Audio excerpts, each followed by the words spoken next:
again, everyone. Welcome to this episode of Cotton Grower Magazine's Cotton Companion Podcast. I'm Jim Stedman, editor of Cotton Grower. And with me, as always, is my colleague and friend, Beck Barnes. Now, as we're entering the home stretch for cotton planting across the Cotton Belt, looking at USDA numbers from about a week ago, since 71% of this year's crop was in the ground. I'm sure when the new report comes out later today, that number is going to be significantly higher. They also said squaring was reported about 10% of the crop, so that's off to a healthy start. And that overall, the crop condition was in pretty great shape. Now, there's still some issues in some parts of the high plains and up in the panhandle of Texas, but so far, this season looks like to be off to a good start for most of the Cotton Belt. And speaking of good starts, American Cotton Shippers Association's International Cotton Institute is back in session this year after a 2-year hiatus. That's here in Memphis, at the University of Memphis. And Beck, you met with this year's students last week with a little assignment in mind. Yeah, I sure did, Jim. And you know, you've done this before with this group, but yeah, we get to participate with the Axis International Cotton School. We team with the school and present a essay contest to their students. And we asked them for their input. I think this year's essay topic will be on sustainability, and they're going to turn in several of their entries, and we will judge the best one. And you guys in our audience will get to read it online and in the pages of the magazine at some point later in the year. So they always have a neat perspective. Just to give you some context, the students at this school, they are a worldly, sharp, like business savvy, cultured bunch. Let me tell you, I mean, they're a sharp looking group. They're normally, they skew younger. Kind of post-grad age, I would say, is normal age of this group. So they're all kind of mid-20s. Again, a very sharp, cultured, stylish. And then into the room steps, Beck Barnes, who's brushing Doritos off of his shirt and has a hole in his pocket. And I always feel a little bit intimidated presenting to this sharp group. I mean, they truly are. I mean, these are international business people by definition, a lot of them. Now, granted, there are a handful of the students in this class are from the farm. I mean, there are, in fact, I was talking about our essay and asked for questions, and the young man who asked a question had an NC State, game polo like you would wear to a football game. And I asked him, what are you, I was like, are you with, I don't know, O-line, Richard Dreyfuss? He goes, oh, no, I farm. I'm from the farm. So, yeah, there are a few farm young folks at this thing, which is really neat. And anyhow, I'm rambling here, but it's a great little institute. I think there were 31 students that I spoke to just last week. They're in town. They're here in Memphis for 4 weeks. And I'm happy to have them here. I know that from experience, we've been partnering with them for 15 years now. And I know that the kids who come through that program leave it so much more informed about this industry, and they make lifelong connections. I would recommend it. I had friends from my hometown in Leland, Mississippi, who went through it when we were that age, and they just came out with a much more informed view of this global industry that we work in. And I think that's the key right there, because again, over the years that we have been involved with the Institute, even just on the peripheral side of it, it's not unusual to see some of these students pop up in some significant positions within the cotton industry, particularly on the marketing and merchant side. And again, that's one of the reasons why ACSA, the American Cotton Shippers Association, puts this program on, is to maintain the level of professionalism and I guess kind of try to equal the playing field a little bit out there. The ACSA, of course, professional organization for the merchant segment of the cotton industry. Not only is the Institute one of their major programs, but they are also very, very active in shipping and transportation discussions and legislation, particularly over the last couple of years following some of the supply chain breakdowns during the COVID years. Now, years ago, Cotton Grower had a sister publication called Cotton International. which covered that marketing and movement of cotton globally. A lot of consolidations and a lot of things happened in that industry, and we turned our focus back to the production side. But this week, Meister CEO Gary Fitzgerald and I will be attending AXA's annual conference. We're going to be visiting with some longtime acquaintances and try to get the latest story on current issues and legislation impacting this key group and the cotton industry as a whole. Yeah. And, I would just interject real quick there, Jim. I've never felt older in my life than when I mentioned to this group of 20-somethings Cotton International, and just kind of crickets in the room. And before I could stop myself, I said, some of your parents probably know about it. You can ask your parents. And I could just feel my hair turning gray. I've never felt older in my life than saying, your parents would know who I am, probably. Welcome to my world, Beck. So It was good. It was good. Good to be there. Well, good. I'm looking forward to the meeting just to get a different perspective on the industry again. And I mean, it's always a very interesting group to be around. That's for sure. And we'll be sure to share a report on that meeting in our next episode of the Cotton Companion. Well, in this episode, we want to take a look at some of the what might be somewhat bullish news from USDA's June supply-demand report and what it might mean for cotton prices.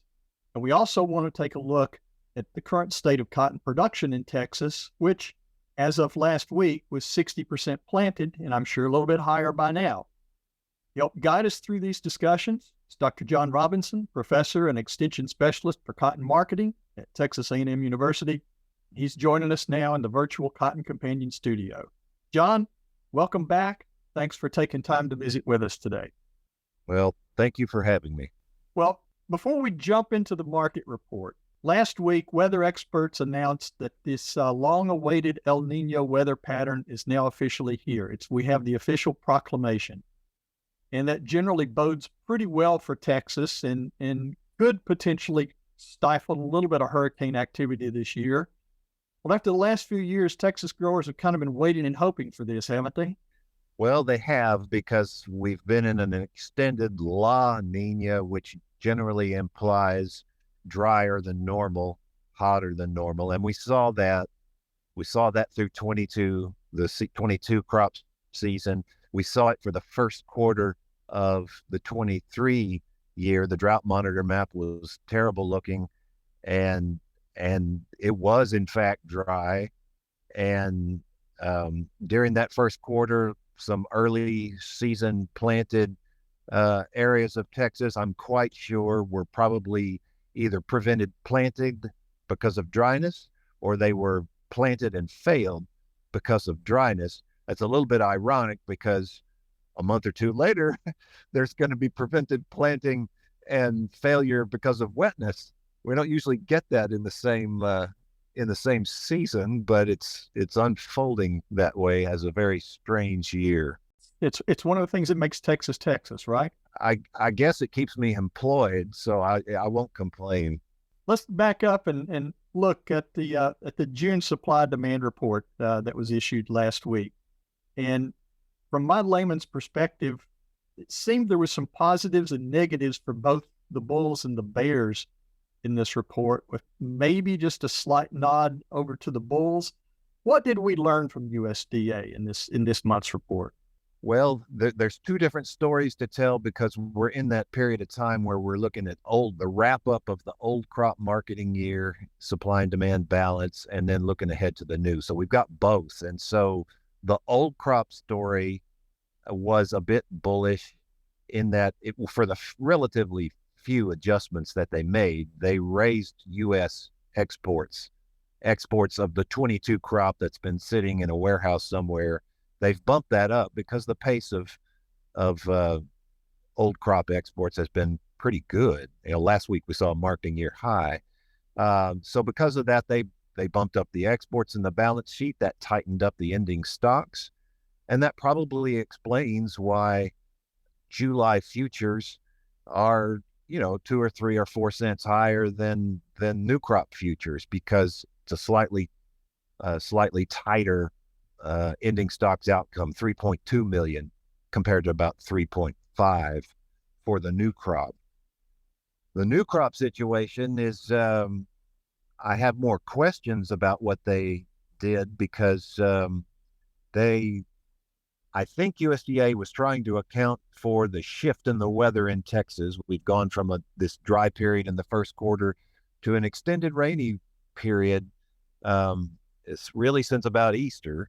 It's rained, by reports, it's rained 20 inches in 6 weeks in parts of Texas, which, in the high plains, that's their annual rainfall total. They've gotten it. They've gotten that. So USDA is assuming that that's a net benefit, that moisture is going to translate into dry land actually being harvested, and that abandonment will be lower. And they're assuming, this may be non-intuitive, they're assuming that the national average yield of cotton will actually be lower. What that means is that they're assuming that dry land acreage in West Texas will be harvested. Doesn't always happen. So that's built into what they assumed about the production, planted acreage and harvested acreage and production. I don't know that I agree. I think the situation honestly is more complex, and you have to break it down by region. There are some parts of the state where abandonment will indeed likely be lower and production will be really, really good. And then there's some parts of the state where I don't think USDA is incorporated yet what the non-harvesting of cotton that's going to happen on quite a bit of high plains acreage. And it's all these comments are very geographically specific. So I can get into that if you want that detail. Yeah, we'll come back to that in just a minute, because, again, once the report came out, often these reports, you can see a visible movement in price. And I didn't see a whole lot of movement in the cotton price after this report. We still seem to be in that same range we've been in for the last few months. I guess my question is, what's the market waiting for right now? When should growers expect to see prices maybe break through that 86 to 88 cent ceiling? Yeah, that's a good question, and I agree with you. There wasn't a reaction the day of the report. We're still in this long-standing trading range. I think basically the old crop price situation, I think is, well, the July is going to mature and expire, and we're going to be essentially totally trading new crop fundamentals, which are in the short run, that is to say over the summer, are going to be all about weather. And any weather time, summertime growing season weather situation has always got a few surprises in it that'll get speculators in the market betting long. That is to say, that betting that the market's going to be smaller than the crop is going to be smaller than we're expecting. I think we're going to have that and then some. To answer your question, what's going to bust us out of this range? There's going to be at least one, maybe two rallies based on speculation that the crop size is a lot smaller. And that may happen around the question of acreage. It could come in response to the June 30 acreage report that's coming out, if that reflects a drop in acreage from what was measured in March. That could happen, or if conditions get bad, or if there's a tropical storm, or if there's anything to lower the expectations of production mixed with the notion that acreage may be less, that could whack 1 million bales off of the 16 million bale crop that USDA is currently penciling.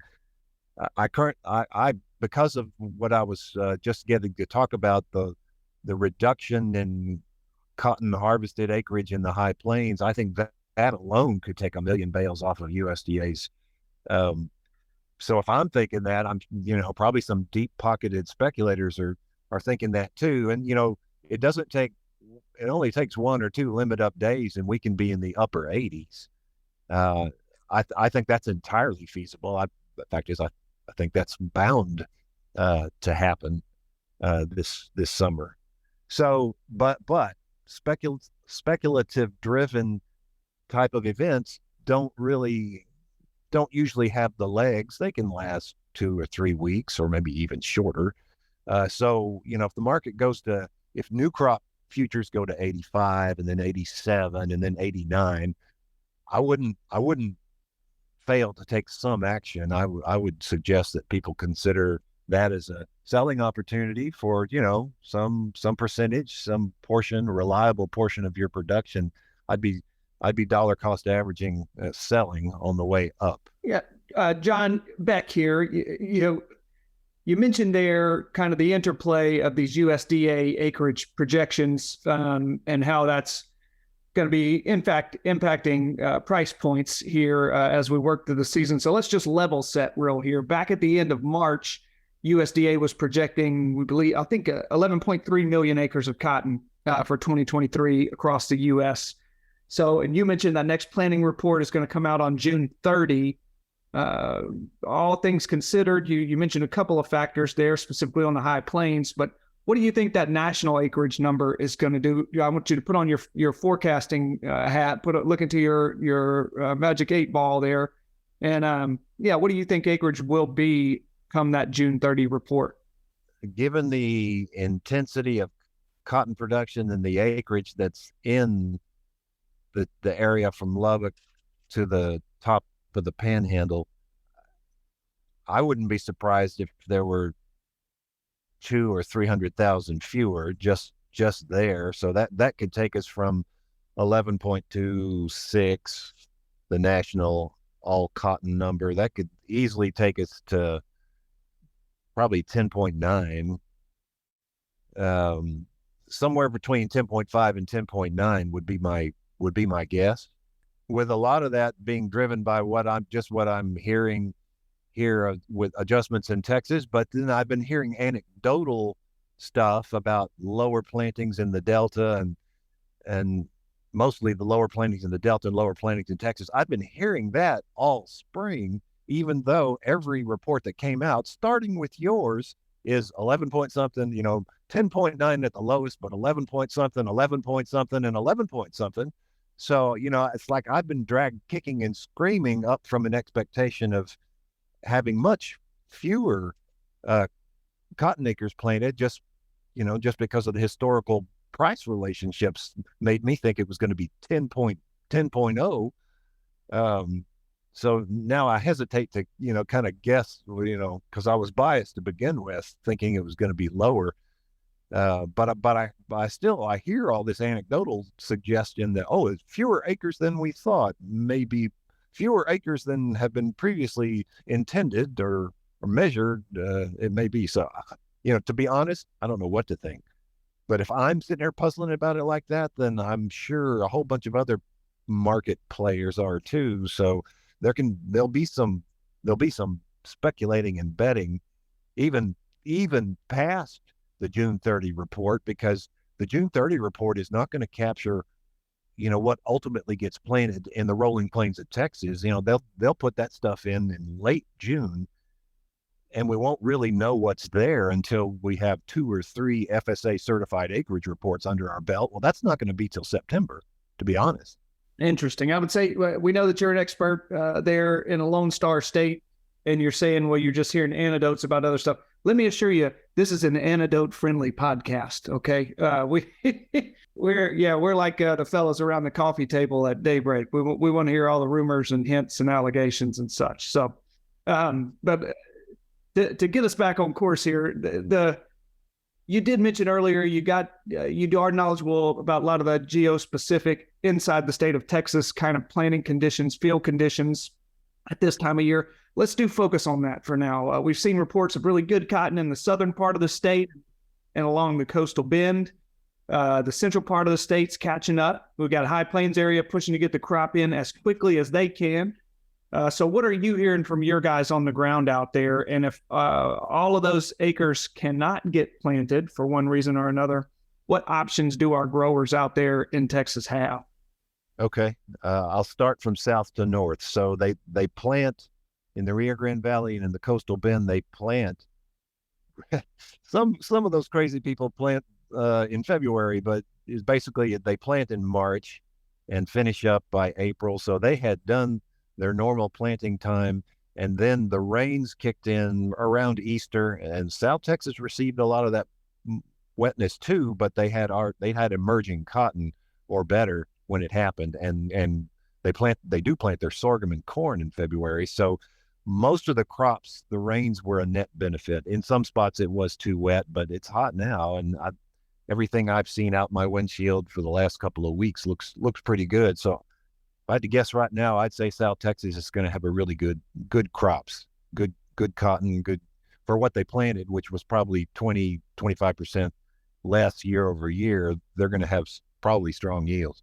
Central Texas was delayed by some of those rains, but there's not a big concentration of acreage there.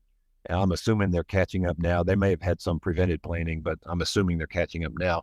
The real question at the moment is in the areas where the latest planting dates are, and that's traditional. It's not traditionally. It's absolutely the Rolling Plains region. Their planting dates are in June, some as late as June the 20th.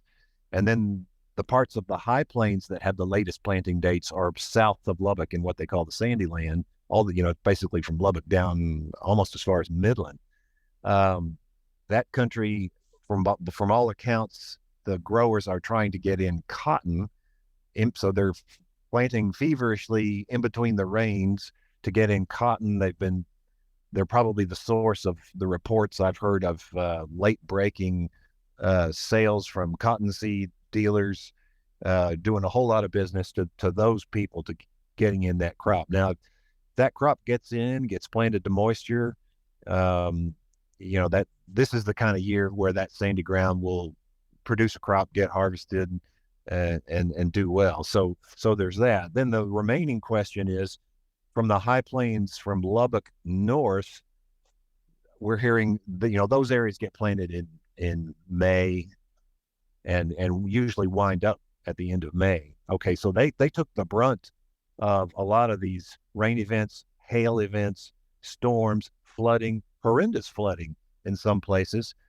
So the combination of that, I have been told, is that anywhere from 50 to 75% of what was intended for cotton is not going to result in cotton being harvested from it. And it's either fallow or it's going back to a short season corn or grain sorghum or forage crop. Well, there's so many acres up in that part of the world that that's what's going to change the calculus of the U.S. balance sheet. And what USDA will ultimately have to adjust to is data from that region right there, and just how many fewer acres have been impacted that way. And like I say, it'll just take a while for that to get worked out. I'd say well past it, maybe by the July WASDE, but probably the August one. John, let me ask a quick question there. If a lot of those acres shift over to a short season corn, and they get a crop out of that, how is that going to impact the overall corn market, considering there are parts of the Midwest right now that are pretty droughty and dry, and their production may suffer a little bit. Are we going to see this kind of average out a little bit, and what might that do for corn prices? Well, it would take the edge off of, to my way of thinking, it would take the edge off of a short, a market reaction to an expected short corn crop. If 300,000 acres in Texas comes in and gets, I don't know what they yield up there, 150, 175 bushels to the acre. Then I guess if it's a short season corn, the yield potential is probably a bit less. So, I don't know how much it's replacing of good corn land in the Midwest that's not being planted. I would tend to beg off because I'm less of a grain market. I am not a grain market analyst. Well, we've obviously have just crossed the line. Yes, it's a cotton podcast, but gosh, we will talk about other crops whenever we feel like it needs to come in and has a certain sort of influence on the cotton acres. So with that, I think we're just going to call time on this discussion before all of us get in any more trouble. John, thanks so much for taking time to visit. I know you're on your way to a field day. and have a presentation to share with growers down in that South Texas area tonight. So we appreciate your perspective on this market and the crop for this year. We'll stay in touch, and maybe we can visit again soon. Well, thank you for having me. Yes, sir, John. We appreciate you, sir. All right. Well, that's going to do it for this episode of the Cotton Companion podcast. We want to say a special thanks to Dr. John Robinson for joining us today to share his insight on current cotton market news. And as always, we want to thank you, dear listeners, for joining us. We hope that you've enjoyed this episode. And if you do like what you've heard, please be sure and spread the word. Tell your farming friends about the Cotton Companion podcast. Here's where and how they can find us. You can find the Cotton Companion in 3 easy ways. First, go to cottongrower.com/companion, or simply click the podcast tab at the top of the homepage. Second, subscribe to our channel on iTunes or wherever you find your podcasts these days. And 3, sign up for our weekly e-newsletter, the Cotton Grower e-News, that's delivered to your email inbox every Tuesday morning. You can do that by going to cottongrower.com/subscribe. Also, be sure to follow Cotton Grower on social media. We are at Cotton Grower Mag on Twitter. And on Facebook, you'll find us by searching for Cotton Grower Magazine. Cotton Companion podcast is produced twice monthly by Tyler Hatch and Kim Henderson, our talented colleagues in the world headquarters for Meister Media Worldwide in lovely Willoughby, Ohio. I'm Jim Stedman, he's Beck Barnes, and we'll be back with you in 2 weeks, the next episode of the Cotton Companion. Until then, keep those planters rolling and stay safe. Yeah, he works and he works and he works and he works all day. God made a farmer. Yeah,